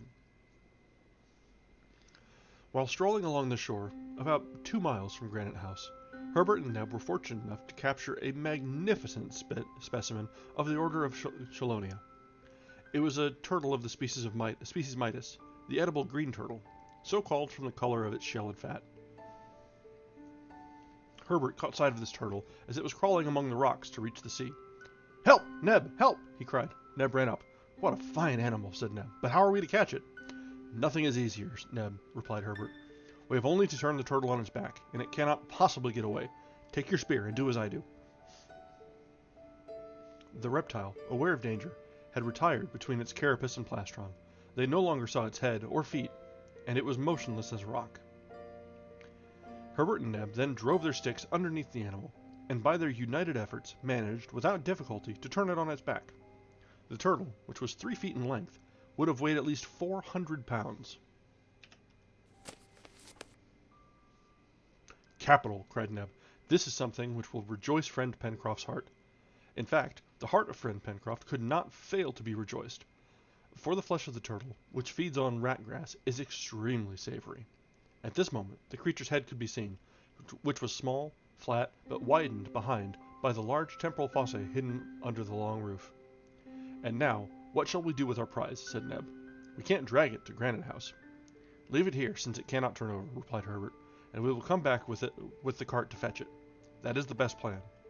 However, for greater precaution, Herbert took the trouble, which Neb deemed superfluous, to wedge up the animal with great stones. After which, the two hunters returned to Granite House, following the beach, which the tide had left uncovered. Herbert, wishing to surprise Pencroft, said nothing about the superb specimen of a Chelonian, which they had turned over on the sand. But 2 hours later, he and Neb returned with the cart to the place where they had left it. The superb specimen of a Chelonian was no longer there! Neb and Herbert stared at each other first. Then they stared about them. It was just at this spot that the turtle had been left. The lad even found the stones which he had used, and therefore he was certain of not being mistaken. "Well," said Neb, "these beasts can turn themselves over, then?" "It appears so," replied Herbert, who could not understand it at all. He was gazing at the stones scattered on the sand. "Well, Pencroft will be disgusted, and Captain Harding will perhaps be very perplexed at how to explain this disappearance," thought Herbert. "Look here," said Neb, who wished to hide his ill hic. "We won't speak about it." "On the contrary, Neb, we must speak about it," replied Herbert. The two, taking the cart, which there was now no use for, returned to Granite House. Arrived at the dockyard, where the engineer and the sailor were working together, Herbert recounted what had happened. "Oh, the stupids!" cried the sailor. To have let at least 50 meals escape." "But, Pencroft," replied Neb, "it wasn't our fault that the beast got away. As I tell you, we had it turned over on its back." "Then you didn't turn it over enough," returned the obstinate sailor. "Not enough!" cried Herbert. And he told how he had taken care to wedge up the turtle with stones. "It is a miracle, then," replied Herbert. "I thought, Captain," said Herbert, "that turtles, once placed on their backs, could not regain their feet, especially when they are of a large size." "That is true, my boy," replied Cyrus Harding. "Then how did it manage?" "At what distance from the sea did you leave this turtle?" asked the engineer, who, having suspended his work, was reflecting on this incident. 15 feet at the most." "And the tide was low at the time?" "Yes, Captain." "Well," replied the engineer, "what the turtle could not do on the sand, it might have been able to do in the water. It turned over when the tide overtook it, and then quietly returned to the deep sea." "Oh, what stupids we were!" cried Neb. "That is precisely what I had the honor of telling you before," returned the sailor. Cyrus Harding had given this explanation, which, no doubt, was admissible, but was he himself convinced of the accuracy of this explanation? It cannot be said that he was. That's the end of chapter 1 of part 2. So now more and more strange things are happening now that the big reveal that perhaps they're not alone on the island, or have not been alone the entire time. So I imagine there will be several chapters of hints and suggestions of things coming up, and just strangeness and oddities before any sort of actual encounters should come up. But let's keep going and see if that holds true. So chapter 2. On the 9th of October, the bark canoe was entirely finished. Pencroft had kept his promise, and a light boat, the shell of which was joined together by the flexible twigs of the crejimba, had been constructed in 5 days. A seat in the stern, a second seat in the middle to preserve the equilibrium, a third seat in the bows, rowlocks for the 2 oars, a scull to steer with, completed the little craft, which was 12 feet long, and did not weigh more than 200 pounds. The operation of launching it was extremely simple. The canoe was carried to the beach and laid on the sand before Granite House, and the rising tide floated it. Pencroft, who leaped in directly, maneuvered it with the scull, and declared it to be just the thing for the purpose to which they had wished to put it. "Hurrah!" cried the sailor, who did not disdain to celebrate with his own triumph.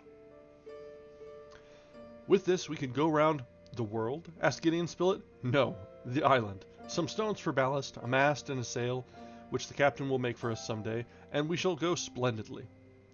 "Well, Captain, and you, Mr. Spilett, and you, Herbert, and you, Neb, aren't you coming to try our new vessel? Come along, we must see if it will carry all 5 of us." This was certainly a trial which ought to be made. Pencroft soon brought the canoe to the shore by a narrow passage among the rocks, and it was agreed that they should make a trial of the boat that day by following the shore as far as the first point at which the rocks of the south ended. As they embarked, Neb cried, "But your boat leaks, Pencroft."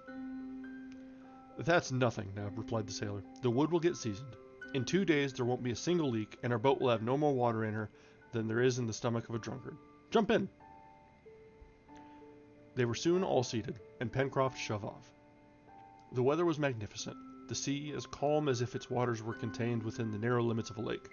Thus the boat could proceed with as much security as if it was ascending the tranquil current of the Mercy. Neb took one of the oars, Herbert the other, and Pencroft remained in the stern in order to use the scull. The sailor first crossed the channel and steered close to the southern point of the islet. A light breeze blew from the south. No roughness was found in the channel or the green sea, a long swell, which the canoe scarcely felt. It was heavily laden, rolled regularly over the surface of the water. They pulled out about half a mile distant from the shore, that they might have a good view of Mount Franklin. Pencroft afterwards returned towards the mouth of the river. The boat then skirted the shore, which, extending to the extreme point, hid all of Tadorn's Fens. This point, of which the distance was increased by the irregularity of the coast, was nearly 3 miles from the Mercy. The settlers resolved to go to its extremity, and only go beyond it as much as was necessary to make a rapid survey of the coast as far as Claw Cape. The canoe followed the windings of the shore, avoiding the rocks which fringed it, and which the rising tide began to cover. The cliff gradually sloped away from the mouth of the river to the point.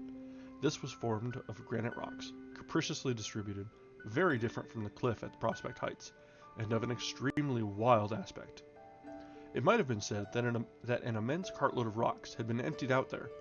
There was no vegetation on this sharp promontory, which projected 2 miles from the forest, and it thus represented a giant's arm stretched out from a leafy sleeve. The canoe, impelled by the 2 oars, advanced without difficulty. Gideon Spilett, pencil in one hand and notebook in the other, sketched the coast in broad strokes.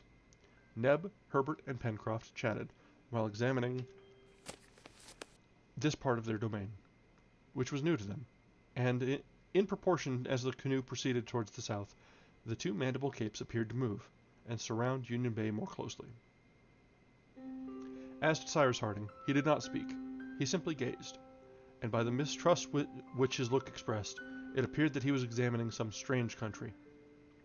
In the meantime, after a voyage of 3/4 of an hour, the canoe reached the extremity of the point, and Pencroft was preparing to return when Herbert, rising, pointed to a black object, saying, "What do I see down there, on the beach?" All eyes turned toward the point indicated. "Why," said the reporter, "there is something. It looks like part of a wreck, half buried in the sand." "Ah!" cried Pencroft, "I see what it is." "What?" asked Neb. "Barrels. Barrels, which perhaps are full," replied the sailor. "Pull to the shore, Pencroft," said Cyrus. A few strokes of the oar brought the canoe onto a little creek, and its passengers leaped on shore. Pencroft was not mistaken. 2 barrels were there, half buried in the sand, but still firmly attached to a large chest, which, sustained by them, had floated to the moment when it stranded on the beach. "There has been a wreck, then, in some part of the island," said Herbert. "Evidently," replied Spilett. "But what's in this chest?" cried Pencroft, with very natural impatience. "What's in this chest? It is shut up, and nothing to open it with. Well, perhaps a stone." And the sailor, raising a heavy block, was about to break in one of the sides of the chest, when the engineer arrested his hand. "Pencroft," said he, "can you restrain your impatience for 1 hour only?" "But, Captain, just think. Perhaps there is everything we want in there." "We shall find that out, Pencroft," replied the engineer. "But trust to me, you do not want to break the chest, which may be useful to us. We must convey it to Granite House, where we can open it easily and without breaking it.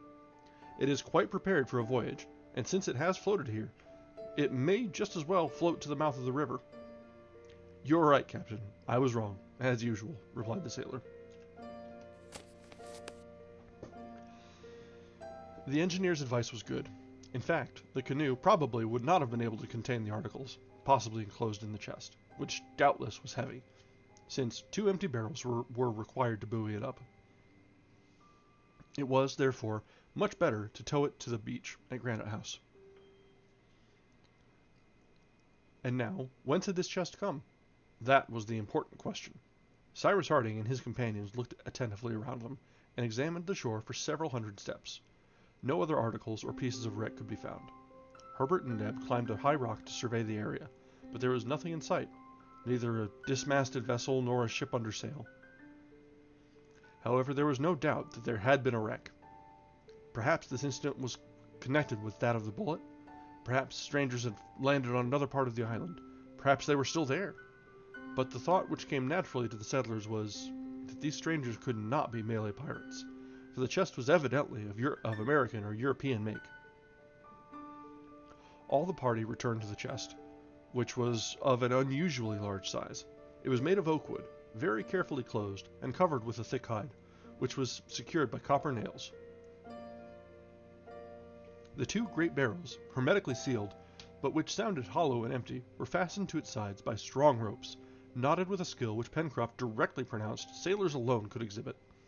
It appeared to be in a perfect state of preservation, which was explained by the fact that it had stranded on a sandy beach and not among the rocks. They had no doubt whatever, on examining it carefully, that it had not been long in the water, and that its arrival on this coast was recent. The water did not appear to have penetrated to the inside, and the articles which it contained were no doubt uninjured.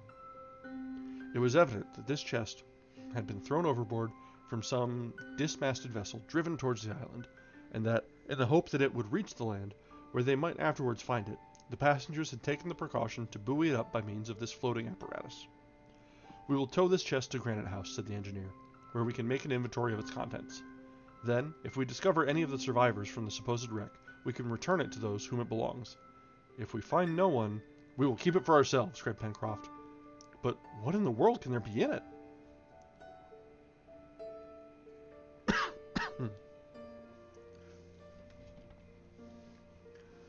The sea was already approaching the chest, and the high tide would evidently float it. One of the ropes which fastened the barrels was partly unlashed, and used as a cable to unite the floating apparatus with the canoe. Pencroft and Neb then dug away the sand with their oars, so as to facilitate the moving of the chest, towing which the boat soon began to double a point, to which the name of Flotsam Point was given.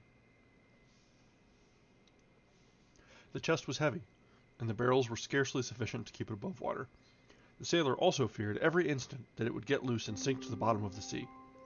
But happily his fears were not realized, and an hour and a half later they set out. All that time he had been taking up in going a distance of 3 miles. The boat touched the beach below Granite House. Canoe and chest were then hauled up on the sands, and as the tide was then going out, they were soon left high and dry.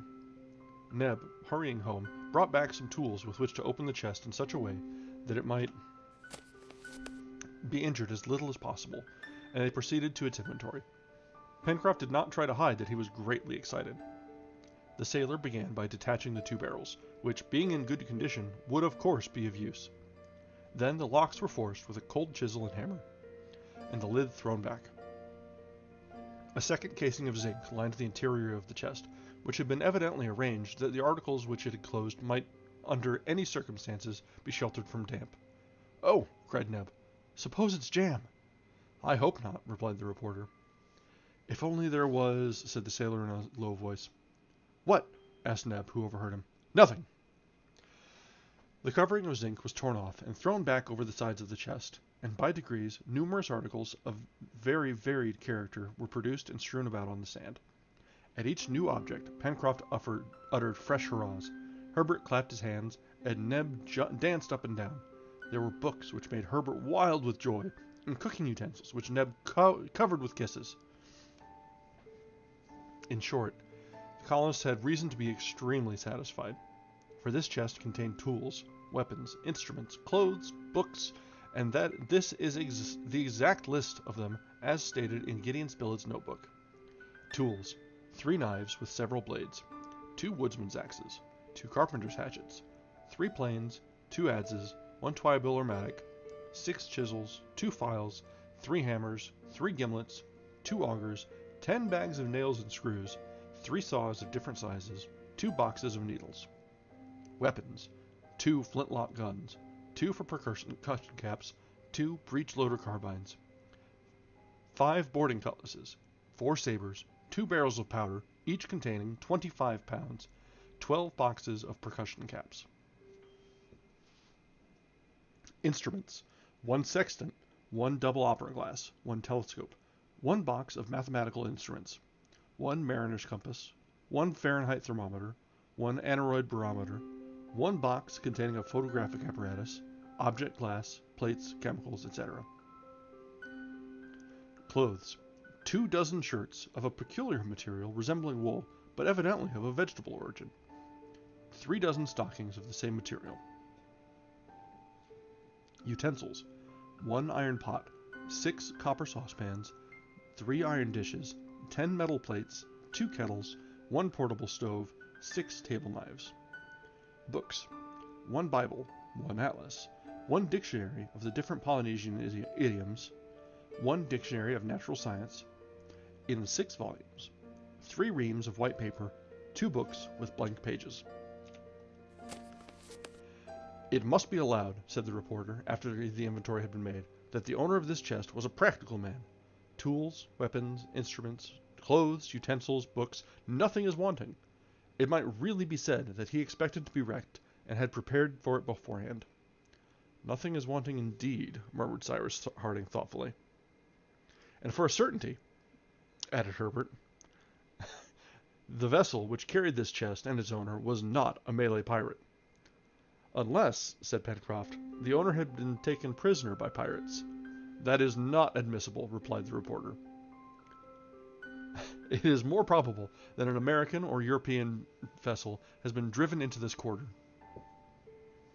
and that her passengers, wishing to save necessities at least, prepared this chest and threw it overboard. Is that your opinion, Captain? Asked Herbert. Yes, my boy, replied the engineer. That may have been the case. It is possible that at the moment, or in expectation of a wreck, they collected into this chest different articles of the greatest use in hopes of finding it again on the coast. Even the photographic box? Exclaimed the sailor incredulously. As to that apparatus, replied Harding, I do not quite see the use of it, and a more complete supply of clothes or more abundant ammunition would have been more valuable to us as well as to any other castaways. But isn't there any mark or direction on these instruments, tools, or books which would tell us something about them? Asked Gideon Spilett. That might be ascertained. Each article was carefully examined, especially the books. Instruments and weapons, neither the weapons nor the instruments, contrary to the usual custom, bore the name of the maker. They were, besides, in a perfect state, and did not appear to have been used. The same peculiarity marked the tools and utensils. All were new, which proved that the articles had not been taken by chance and thrown into the chest, but, on the contrary, that the choice of things had been well considered and arranged with care. This was also indicated by the second case of metal, which had preserved them from damp, and which could not have been soldered in a moment of haste. As to the dictionaries of natural science and Polynesian idioms, both were English, but they neither bore the name of the publisher nor the date of publication. The same with the Bible, printed in English, in quarto, remarkable from a typographic point of view, and which appeared to have been often used. The Atlas was a magnificent work, comprising maps of every country in the world, and several planispheres arranged upon Mercator's projection, and of which the nomenclature was in French, but which also bore neither date nor name of publisher. There was nothing, therefore, on these different articles by which they could be traced, and nothing, consequently, of a nature to show the nationality of the vessel, which must have recently passed these shores. But wherever the chest might have come from, it was a treasure to the settlers on Lincoln Island. Till then, by making use of productions of nature, they had created everything for themselves, and, thanks to their intelligence, they had managed without difficulty. But did it not appear as if Providence had wished to reward them by sending them these productions of human industry? Their thanks rose unanimously to heaven. However, one of them was not quite satisfied. It was Pencroft. It appeared that the chest did not contain something which he evidently held in great esteem. For in production, as they approached the bottom of the box, his hurrahs diminished in heartiness, and the inventory finished, he was heard to mutter these words, "That's all very fine, but you can see that there is nothing for me in that box." This led Neb to say, "Why, friend Pencroft, what more do you expect? Half a pound of tobacco," replied Pencroft seriously, "and nothing would have been wanting to complete my happiness." No one could help laughing at this speech of the sailors. But the result of this discovery of the chest was that it was now more than ever necessary to explore the island thoroughly. It was therefore agreed that the next morning, at break of day, they should set out, by ascending the Mercy so as to reach the western shore. If any castaways had landed on the coast, it was to be feared they were without resources, and it was therefore the more necessary to carry help to them without delay. During the day, the different articles were carried to Granite House, where they were methodically arranged in the great hall. This day, the 29th of October, happened to be a Sunday, and before going to bed, Herbert asked the engineer if he would not read them something from the Gospel. "Willingly," replied Cyrus Harding. He took the sacred volume, and was about to open it, when Pencroft stopped him, saying, "Captain, I am superstitious. Open at random, and read the first verse which your eyes falls upon. We will see if it applies to our situation." Cyrus Harding smiled at the sailor's idea, and, yielding to his wish, He opened exactly at the place where the leaves were separated by a marker. Immediately, his eyes were attracted by a cross which, made with a pencil, was placed against the 8th verse of the 7th chapter of the Gospel of St. Matthew. He read the verse, which was this: "For every one that asketh receiveth, and he that seeketh findeth." And that is the end of chapter 2. And what a way to end that chapter. So not only did they get a loot box of all loot boxes, everything that they could have possibly needed, there was a not so subtle hint there at the end. Barrel Ex Machina is just about as apt as you could possibly put it there. So yeah, there's someone has marked out a very specific verse to draw the eye, and what you wish you receive. That's a bit of a drop there, right there at the end of the chapter, huh? Well, we've got a little time yet, so let's try and get through one more chapter and see if we get any resolution to this, or if it only tends to get even more mysterious and suspicious as we go along. I have a feeling there's a few chapters left of tension building, more unknowns to be muddying the waters. So let's carry on with chapter 3. The next day, the 30th of October, all was ready for the proposed exploring expedition, which recent events had rendered so necessary. In fact, things had so come about that the settlers in Lincoln Island no longer needed help for themselves, but were even able to carry it to others. It was therefore agreed that they should ascend the Mersey as far as the river was navigable. A great part of the distance would thus be traversed without fatigue, and the explorers could transport their provisions and arms to an advanced point in the west of the island. It was necessary to think not only of the things which they should take with them, but also of those which they might have by chance to bring back to Granite House. If there had been a wreck on the coast, as was supposed, there would be many things cast up, which would be lawfully their prizes. In the event of this, the cart would have been more useful than the light canoe, but it was heavy and clumsy to drag, and therefore more difficult to use. This led Pencroft to express his regret that the chest had not contained, besides his half-pound of tobacco, a pair of strong New Jersey horses, which would have been very useful to the colony. The provisions, which Neb had already packed up, consisted of a store of meat and of several gallons of beer, that is to say, enough to sustain them for 3 days, the time which Harding assigned for the expedition. They hoped, besides, to supply themselves on the road, and Neb took care not to forget the portable stove. The only tools the settlers took were the 2 woodsman's axes, which they could use to cut a path through the thick forests, as also the instruments, the telescope and the pocket compass. For weapons, they selected the 2 flintlock guns, which were likely to be more useful to them than the percussion fowling pieces. The first only requiring flints, which could be easily replaced, and the latter needing fulminating caps, a frequent use of which would soon exhaust their limited stock. However, they also took one of the carbines and some cartridges. As to the powder, of which there was about 50 pounds in the barrel, a small supply of it had to be taken, but the engineer hoped to manufacture an explosive substance which would allow them to husband it.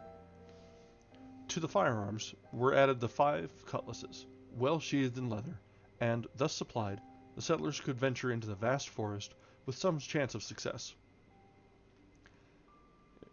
It is rather suspicious that they got exactly enough weapons for all of them, but we'll carry on. It is useless to add that Pencroft, Herbert, and Neb, thus armed, were at the summit of their happiness, although Cyrus Harding made them promise not to fire a shot unless it was necessary. At 6 in the morning, the canoe put off from the shore. All had embarked, including Top, and they proceeded to the mouth of the Mersey.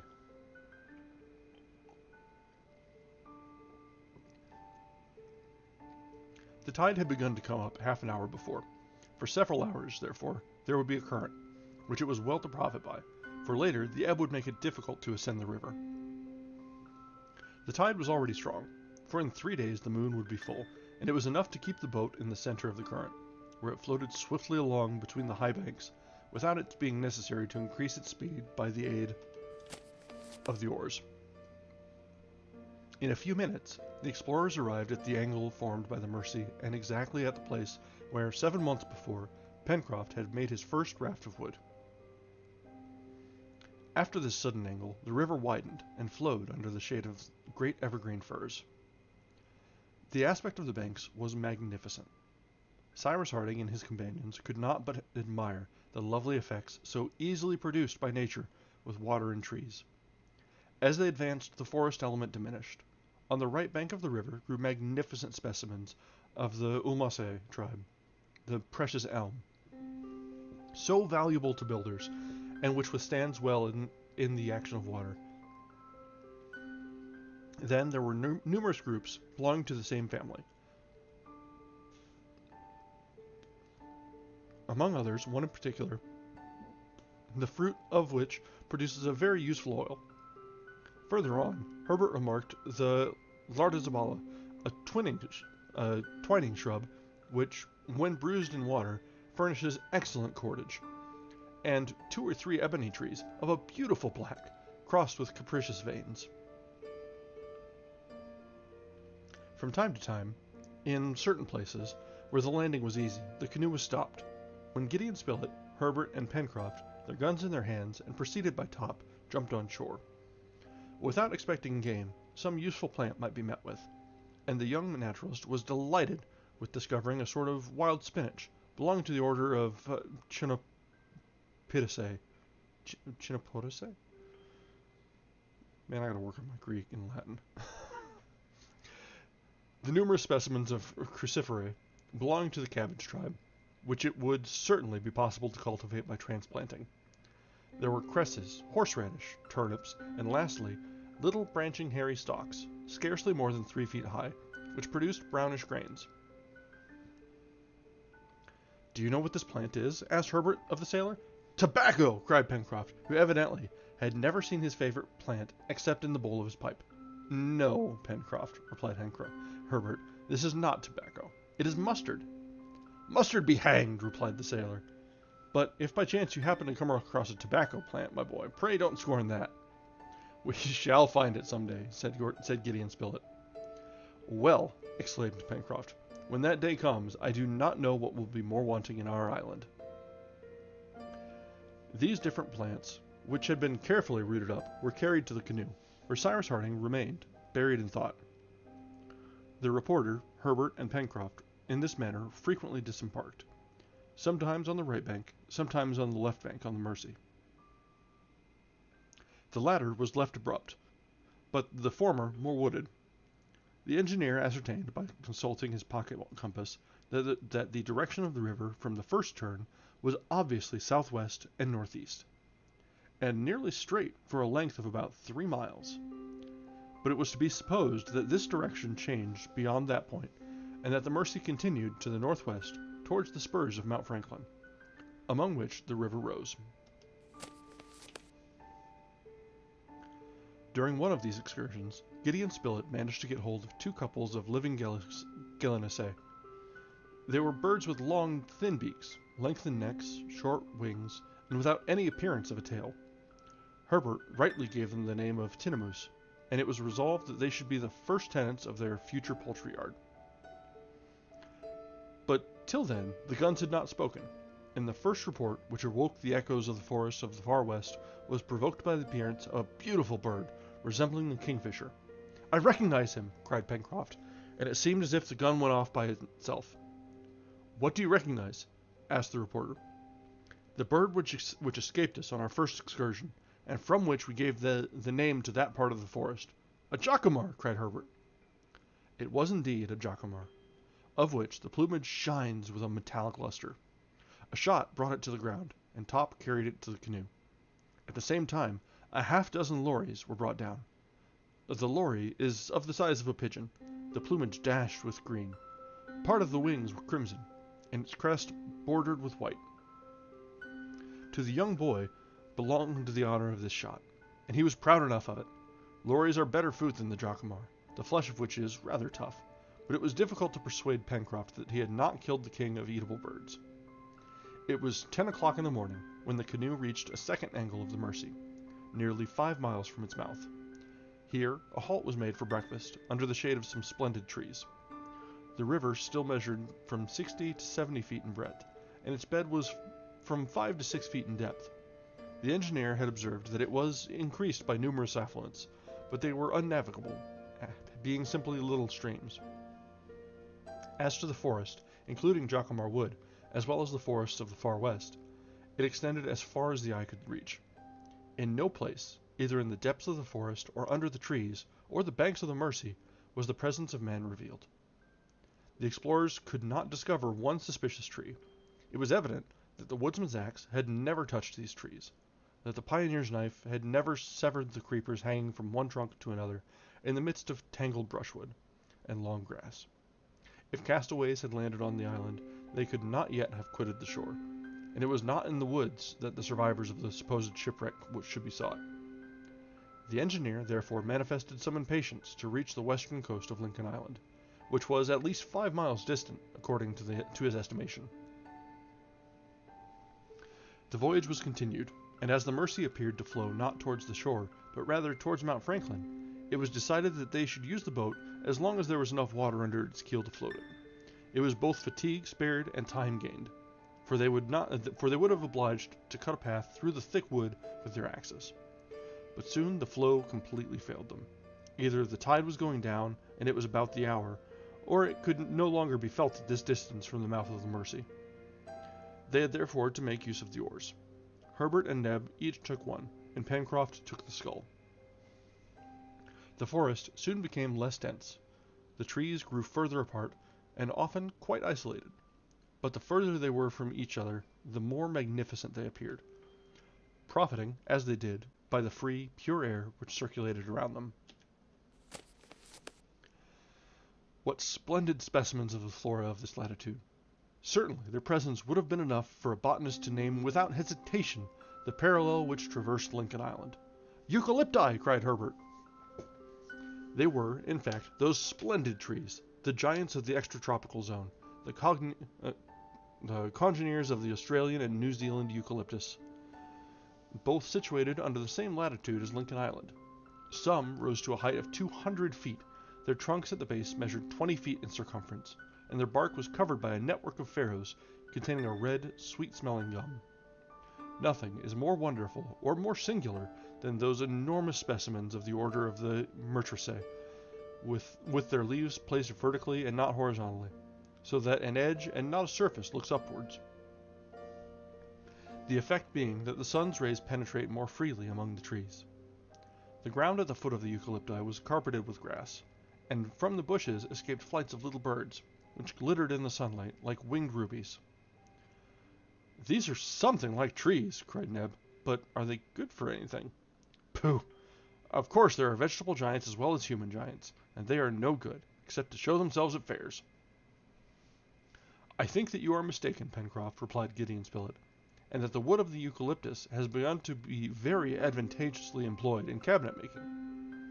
"And I may add," said Herbert, "that the eucalyptus belongs to a family which comprises many useful members: the guava tree, from whose fruit guava jelly is made; the clove tree, which produces the spice; the pomegranate tree, which bears pomegranates; the Eugacia cauliflora, the fruit of which is used in making a tolerable wine; the Uguay myrtle, which contains an excellent alcoholic liquor; the Coreophilus myrtle, of which the bark forms an esteemed cinnamon; the Eugenia pimenta, from which comes Jamaica pepper; the common myrtle, from whose buds and berries spice is sometimes made; the Eucalyptus manifera, which yields a sweet sort of manna; the Guinea eucalyptus, the sap of which is transformed into beer by fermentation.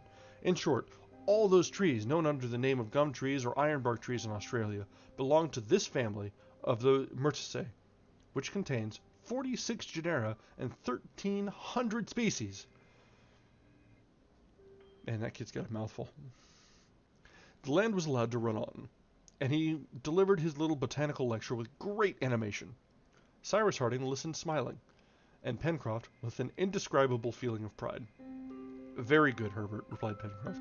but I could swear that all those useful specimens you have just told us about are none of them giants like these. That is true, Pencroft. That supports what I said, returned the sailor, namely, that these giants are good for nothing. There you are wrong, Pencroft, said the engineer. These giant eucalypti, which shelter us, are good for something. And what is that? To render the countries which they inhabit healthy. Do you know what they are called in Australia and New Zealand? No, Captain. They are called fever trees. Because they give fevers? No, because they prevent them. Good, I must note that, said the reporter. Note it then, my dear Spilett, for it appears proved that the presence of the eucalyptus is enough to neutralize miasmas. This natural antidote has been tried in certain countries in the middle of Europe and the north of Africa, where the soil was absolutely unhealthy, and the sanitary condition of the inhabitants has been gradually ameliorated. No more intermittent fevers prevail in the regions now covered with forests of the myrtaceae. This fact is now beyond doubt, and it is a happy circumstance for us settlers in Lincoln Island. Ah, what an island! What a blessed island! Cried Pencroft. I tell you, it wants nothing, unless it is... That will come, Pencroft, that will be found, replied the engineer. But now, we must continue our voyage, and push on as far as the river will carry our boat. The exploration was therefore continued for another 2 miles, in the midst of country covered with eucalypti, which predominated in the woods of this portion of the island. The space which they occupied extended as far as the eye could reach on each side of the Mersey, which wound along between high green banks. The bed was often obstructed by long weeds, and even by pointed rocks, which rendered the navigation very difficult. The action of the oars was prevented, and Pencroft was obliged to push with a pole. They found also that the water was becoming shallower and shallower, and that the canoe must stop soon. The sun was already sinking towards the horizon, and the trees threw long shadows on the ground. Cyrus Harding, seeing that he could not hope to reach the western coast of the island in one journey, resolved to camp at the place where any further navigation was prevented by want of water. He calculated that they were still 5 or 6 miles from the coast, and this distance was too great for them to attempt during the night in the midst of unknown woods. The boat was pushed on through the forest, which gradually became thicker again, and appeared to have more inhabitants, for if the eyes of the sailor did not deceive him, he thought he saw bands of monkeys springing among the trees. Sometimes even 2 or 3 of those animals stopped at a little distance from the canoe and gazed at the settlers without manifesting any terror, as if, seeing men for the first time, they had not yet learned to fear them. It would have been easy to bring down one of those quadrumani with a gunshot, and Pencroft was greatly tempted to fire, but Harding opposed so useless a massacre.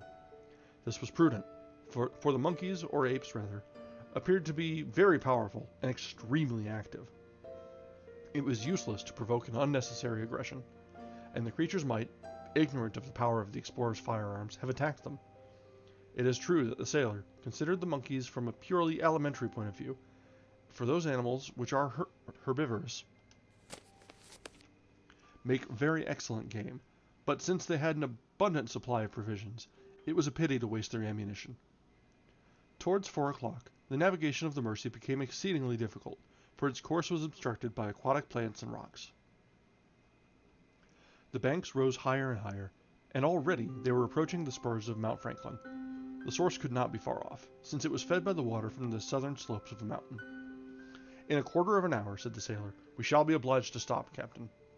Very well, we will stop, Pencroft, and we will make our encampment for the night. At what distance are we from Granite House? Asked Herbert. About 7 miles, replied the engineer, taking into calculation, however, the detours of the river, which has carried us to the southwest. Shall we go on? Asked the reporter. Yes, as long as we can, replied Cyrus Harding. Tomorrow, at break of day, we will leave the canoe, and in 2 hours, I hope, we shall cross the distance which separates us from the coast, and then we shall have the whole day in which to explore the shore. Go ahead, replied Pencroft. But soon the boat grated on the stony bottom of the river, which was now not more than 20 feet in breadth. The trees met like a bower overhead, and caused a half-darkness. They also heard the noise of a waterfall, which showed that a few hundred feet up the river, there was a natural barrier. Presently, after a turn of the river, a cascade appeared through the trees. The canoe again touched the bottom, and in a few minutes it was moored to a trunk near the right bank. It was nearly 5 o'clock. The last rays of the sun gleamed through the thick foliage and glanced on the little waterfall, making the spray sparkle with all the colors of the rainbow. Beyond that, the Mercy was lost in the bushwood, where it was fed from some hidden source. Different streams which flowed into it increased it to a regular river further down, but here it was simply a shallow, limpid brook. It was agreed to camp here, as the place was charming. The colonists disembarked, and a fire was soon lighted under a clump of trees, among the branches of which Cyrus Harding and his companions could, if it was necessary, take refuge for the night. Supper was quickly devoured, for they were very hungry, and then there was only sleeping to think of. But as roarings of a rather suspicious nature had been heard during the evening, a good fire was made up for the night, so as to protect the sleepers with its crackling flames. Neb and Pencroft also watched by turns, and did not spare fuel.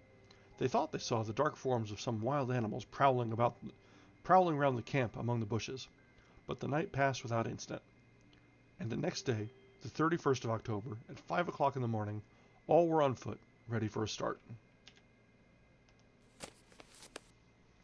And that brings us to the end of Chapter 3 of Part 2. So they've made it to the source of the river, most of the way through the island, and they're just about to break into the west side, where they've not really been able to see anything yet. So are they going to find people, or more mystery, or something else, or even nothing at all? We have no idea as of yet. And I think that brings us to a decent point to wrap up for the night. We've had about our 2 hours, which is our usual target. I'm feeling pretty comfortable with this length and for the readings. And this is a passable branching point. Yeah, the smoke monster. It comes out of the fog. All right. Well, thanks for joining us tonight, everyone. The book has picked up its pace. We've got a little bit more excitement in tonight's reading than we have in past readings. So there's a very real chance that this is really going to get us all hooked. So we're going to go ahead and keep on planning for our regular readings. I think soon I'll probably post over on Bluesky a proper schedule to pin to the profile, but we're gonna keep maintaining the Friday, Saturday, Sunday 2 hours, and then Tuesday for just in general. It feels like a good pacing. 4 times a week is probably about my limit for this. Otherwise, I'll go through the Ricola way too fast. But all right, well, thanks for joining me tonight, and I hope to see some of you tomorrow as we continue with our next reading, Part 5 of The Mysterious Island. Have a great night, everyone.